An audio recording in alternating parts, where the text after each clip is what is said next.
of what's making the headlines in the papers this morning. Let's bring in Arise analyst Dr. Constance Ikoku. But I say good morning to you from Lagos, Nigeria. The technical issues tried to get us down, but we fought back. Good morning, Yolanda. Good morning, Dr. Constance. I wish you a pleasant new week. I hope it has started on a great note. Yes, good morning, Good morning, Wimbai. Looking radiant this morning. Lovely to see you. Good to see you. Thank you. So are you. You ladies look in blue. I know. We had a memo. And we did not inform you. Uh-oh. Okay. You guys need to invite me to this WhatsApp group so I can be part of it. You have to be in Abuja for that. You cannot do that from Lagos. I know.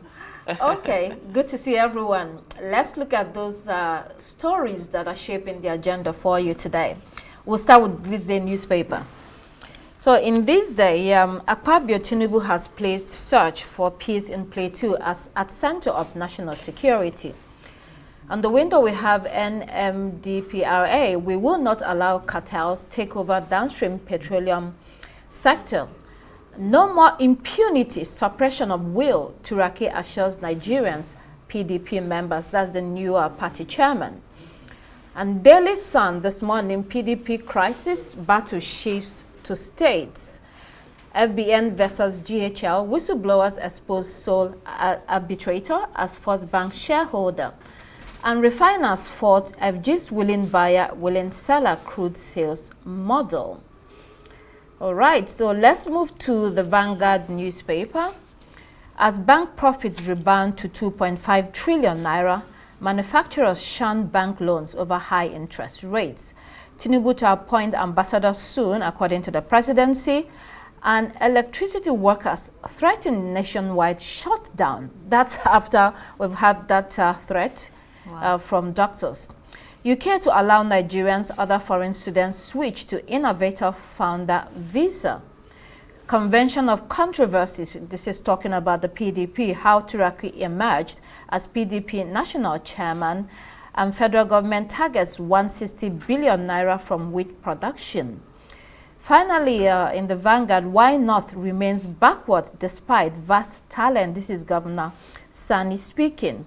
New Telegraph. Insecurity, Magban writes U.S. Congress seeks removal from proposed sanctions list. And to the judiciary, controversial rulings, MBA demands financial autonomy for judiciary.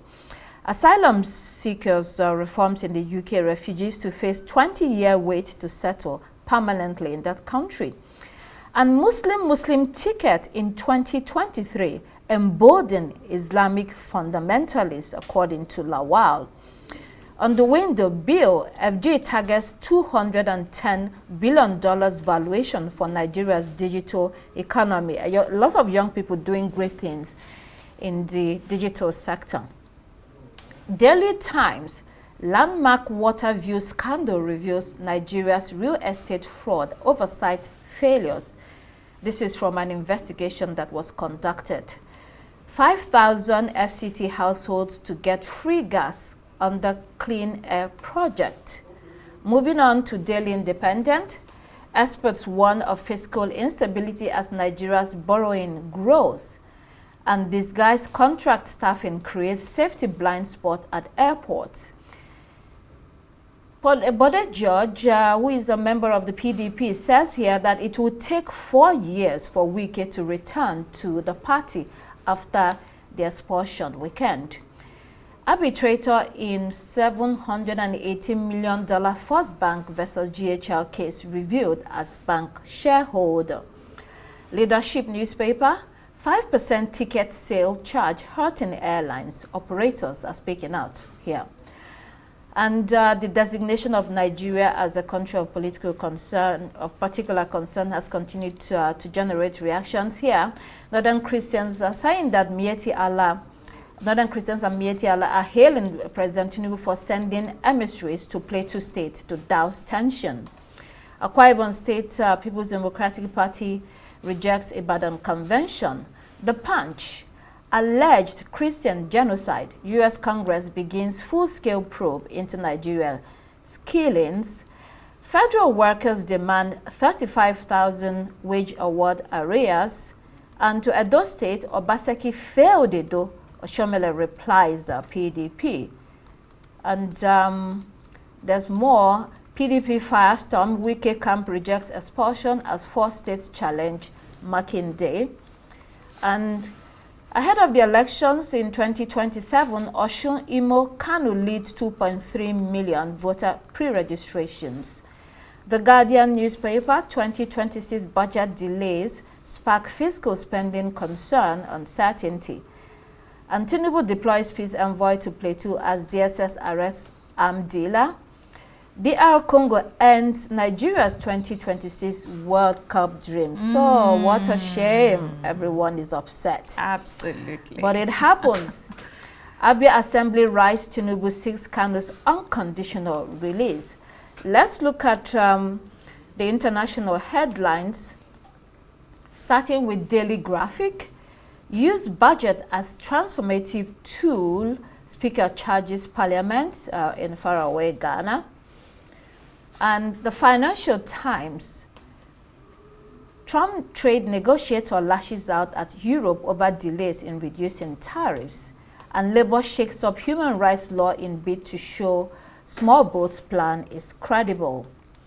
Daily Express, early release a betrayal of victims' families, and The Times, first states face visa ban in migrant returns push.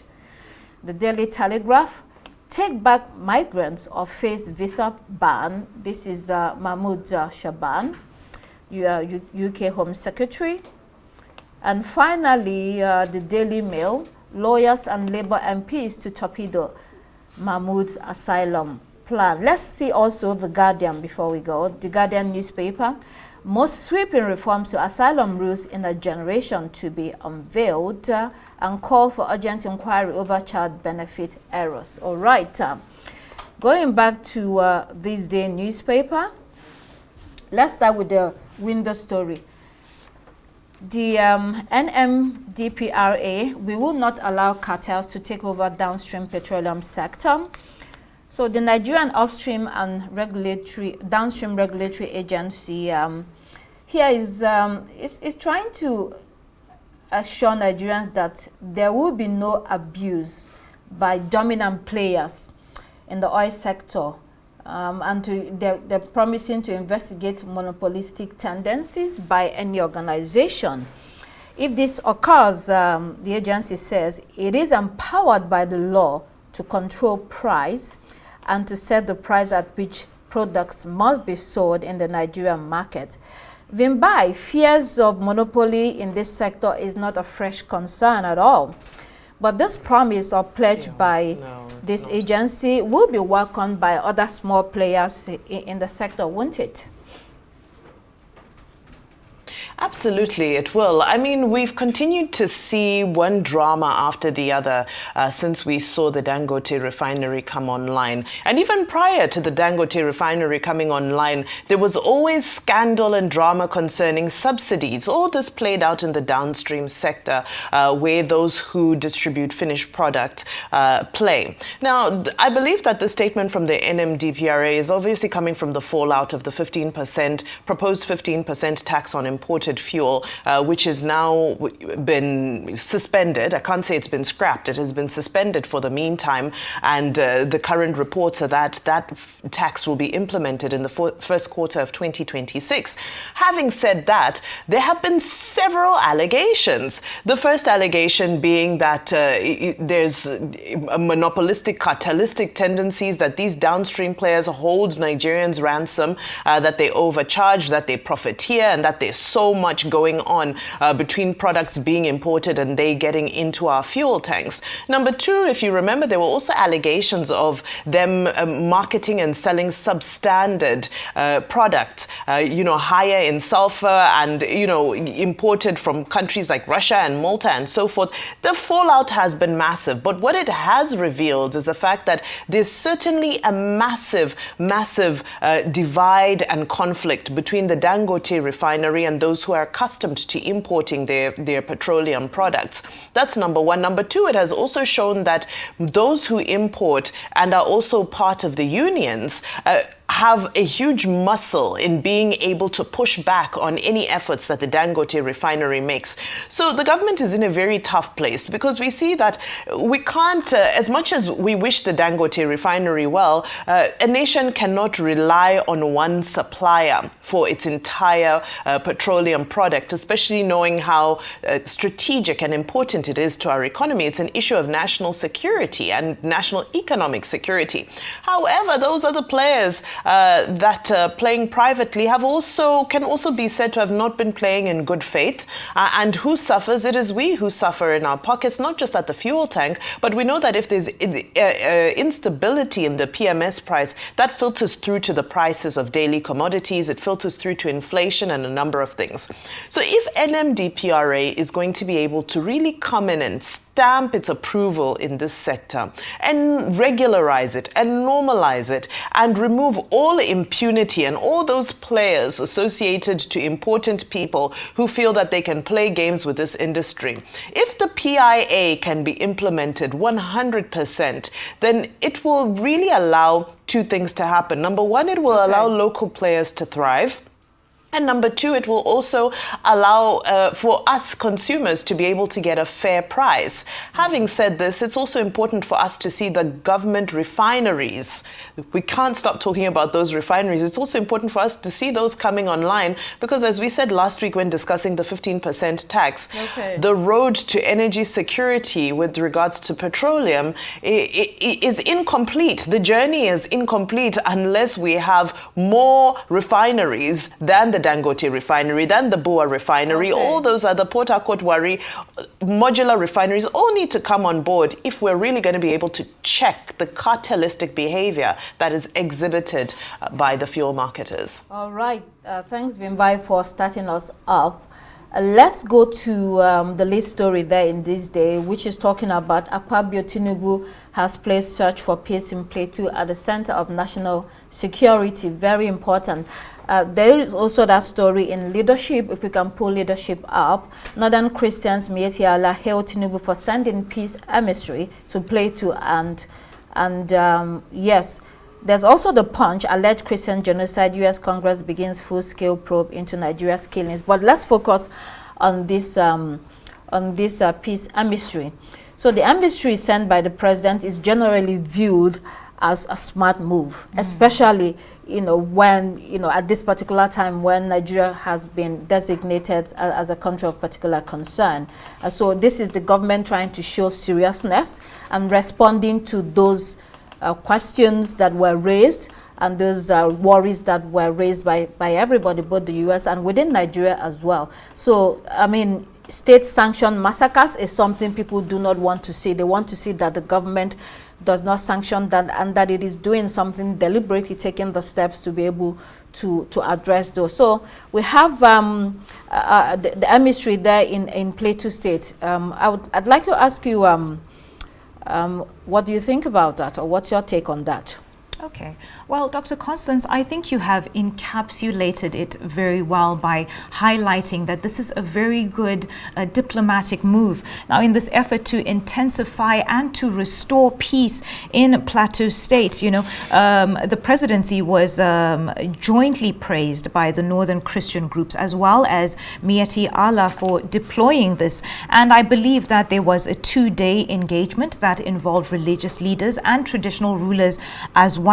And this comes at a time where the country faces such high levels of uncertainty due to the threat of a U.S. invasion. This is definitely something that Nigeria doesn't want to have to face because we don't know fully the repercussions of these actions. But definitely a wonderful move, a diplomatic one as well. And it's quite rare to see this cross-group sort of alignment where, you know, the Christians and the Muslims are standing together in this regard, especially where times are really uncertain for the future, especially of Plateau State. You know, we have been facing so many attacks over the past couple of months, spanning into years, and so to see the Christians and the Muslims stand together and praise President Tinubu for this move, it does show that there's a lot of diplomacy in it.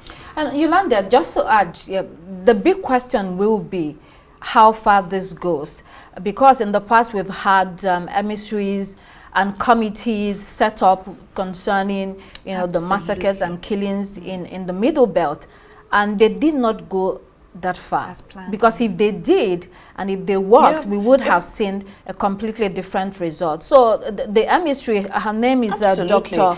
If I may chime in when you're done. Yes. Oh, no, come in. You can come in. Okay. I mean, you know, this is a positive step. For the optics, it's great and we applaud it. We've always, the government has always led with non-kinetic ways to try and mitigate the insecurity and the clashes that are happening in the Middle Belt. However, Dr. Constance, you raised the most salient point here. The president visited Benue State last time there was a crisis. He asked, where are the perpetrators? Why have there been no arrests? Shortly after that, we saw some arrests. Have there been convictions? In Plateau State over the weekend, we saw that DSS is the one that is now arresting people. Where is the police? You know, we congratulate DSS for the work that they're doing, but the DSS is not supposed to be accosting perpetrators of crimes. And then all of this now situated in this political bubble where we see that there was you know, a mass rally to welcome those who've crossed the floor, who are joining the APC. I mean, it's clear that as we now have an APC chairman from Plateau State, that he's going to ensure that he is in full control of all of the structures of his state, if I may call it that. However, we cannot juxtapose this very, very, very delicate crisis that we have with regards to insecurity and the undertones around religious persecution that have been called out. And then we put this all in the context of a political rally where people are celebrating, you know, the ruling party's growth and expansion. And this plays into the history we've always seen play out, where these religious conflicts, where insecurity continues to be a pawn that is used for political points, and that should not be the case. Absolutely. Let's take one more story in this day. No more impunity. Suppression of will, Turaki assures Nigerians, PDP members. So this is the new chairman of the PDP, Dr. Kabiru Turaki, who was elected at that convention in Oyo, Ibadan State, in Ibadan, Oyo State. I was so I mean, there has been a lot of fallout. Are you being prophetic, Dr. Constance? A lot of fallout from that convention during the weekend. Some people saying it should not hold. There are, you know, all sorts of legal problems, but PDP's protracted dilemma took center stage, as we saw during the weekend, following the expulsion of key figures. There was the expulsion of Minister Nyesom Wike, the National Legal Secretary, the National Secretary, and a couple of other people. A lot going on there. The most baffling aspect of the entire thing to me was the governor of Adamawa State, Amadu Fintiri, and governor of Plateau, Caleb Mutwan, at the end of the day, trying to disassociate themselves from the decision that was made from that expulsion. And yet, the members of the PDP, they attended the convention, they were there, they voted. You know, the motion for the expulsion was moved by Mr. Olabode George and was seconded by the PDP state chairman in Adamawa State, or from Adamawa State.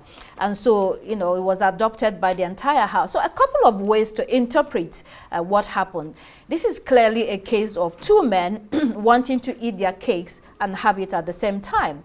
And I also think they lack the moral stamina to call a spade, as well as firmly choose a side when the chips are down. And, one could understand or see already, it's predictable their response or what they have said, given the relationship that both men have with Minister Nyesom Wike. Governor of Adamawa State, Amadu Fintiri, for instance, had a long-standing relationship or friendship with Mr. Wike. And we can remember that during that battle of supremacy between Alhaji Atiku Abubakar and Mr. Nyesom Wike, Fintiri took sides with Wike, and that friendship blossomed and it went on until Alhaji Atiku Abubakar left the party. And so, as the chairman of the National Organizing Committee of the convention, Amadu Fintiri was obviously under immense pressure from Wike. We could see that a day before the convention, and even on the day of the convention, he was suggesting that the party set up a caretaker committee instead of moving ahead with the convention, and this was the suggestion of Mr. Nyesom Wike. So we could see that friendship playing out there, but it was immediately shut down. No one wanted to hear it because they were already planned, or they were already at the convention ground, and they had already planned this whole thing and really needed to elect new officers, And then on the part of Caleb Muswan, we also know that Mr. Nyesom Wike played an instrumental role when he was battling his own governorship election in court, as a friend. So all of these have combined to see the decision that these men have made, or the declaration after all these expulsions that happened in the PDP. So at the end of the day, they failed to muster the courage, when it mattered the most for their party. Instead, they chose to try to play double games, and you can see clearly that this is not going to work. And as for the convention, a lot, would unfold. We see that only 4 governors attended that convention. There was Zamfara, Adamawa, Bauchi, and Oyo. Oshu and Rivers were absent, and then Taraba as well. But for Taraba, we now know why, because he is planning to defect to PDP soon. He's already announced it. Sorry, to APC. He's already announced it. So a lot of challenges for the PDP, and we'll be seeing how that plays out. We have to go quickly to one more story on the local front. Let's pull up Daily Independent. FG urged to apologize, reverse mother tongue policy. There was a lot of talk concerning this during the weekend. So it will appear that both the adoption and the cancellation of that policy was hastily done. For 65 years in Nigeria, we've had English as the main medium of instruction in schools, although the indigenous languages were elective for students to pick from, But it is good for us to adopt indigenous languages as medium of instruction, but it will take time and has to be planned properly. You need proper investment in that. You need to have the proper right materials. You need teachers training for that. It is something that will happen overnight, so you need to give it time. All across the world, African countries have been trying to decolonize their curriculum. And I think this is a step towards decolonizing our educational system, and it's very important. When I lived in Europe, when you go on the train, everybody is speaking their languages to their children. They use their local languages as medium of instruction.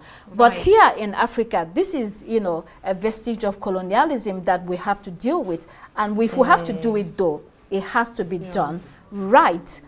I don't know if there's a quick comment before we go to the international. Very quick. Very quick comment, I think shall I go ahead? Yolanda, you want to go first? Let me just go quickly, and then Yolanda, you can follow. I think we need to sort of strike a balance between what is ideal and what is practical.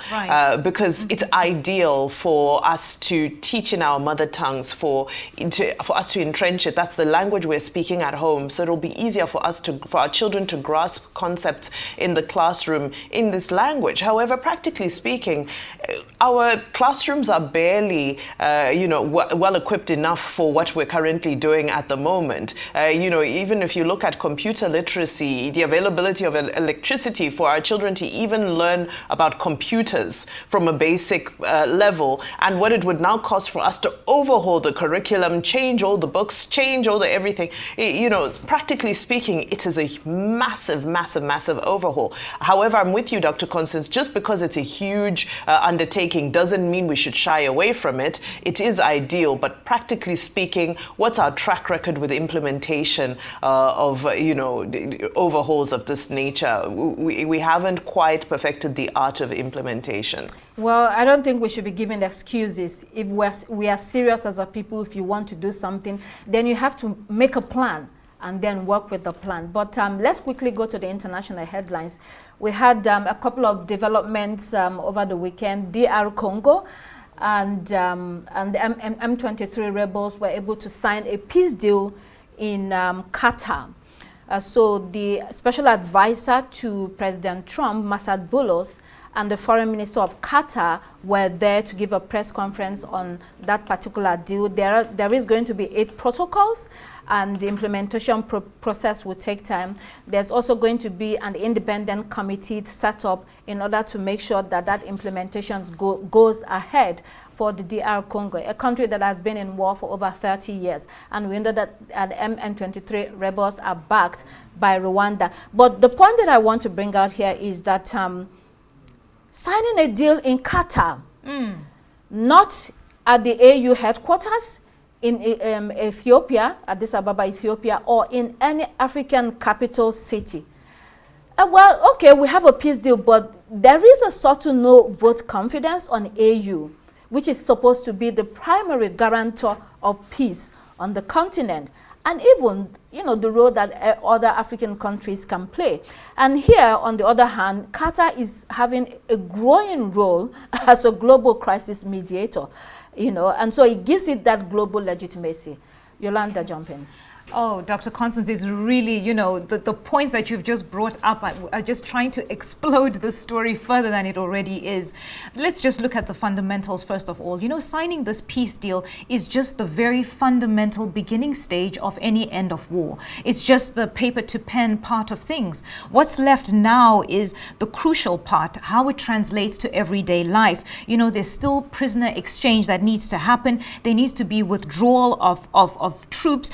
Since January, we have had thousands of people who have lost their lives just from January alone, and not less to speak of all the years that have gone by in this war. So, we wait and see what happens. You've brought out a very big point about why this is being done in Qatar, and hopefully when more information comes to light, we'll be able to analyze this story much further. Qatar is an ally of the United States. That's the main reason why it's happening there, but they've also regionally been trying to play a role as a mediator, which boosts their image in the Middle East and across the world. But finally, let's take another story. Saudi Arabia Crown Prince Mohammed bin Salman, he has an impending visit to the United States. There's going to be a lot of deals signed between both countries. I think this helps this helps Saudi Arabia to continue to begin to expand its economy away from oil. This is a vision that the Crown Prince has, so it's going to have that opportunity to do that. But also, there's also politically, it cements that relationship between Saudi Arabia and the United States as a regional player in the Middle East. This is really advances whatever it is that they have in the kitty, especially for the Crown Prince Mohammed bin Salman. 100%, very well said. And also it's said that Trump is actually seeking to cash in on some Saudi investment.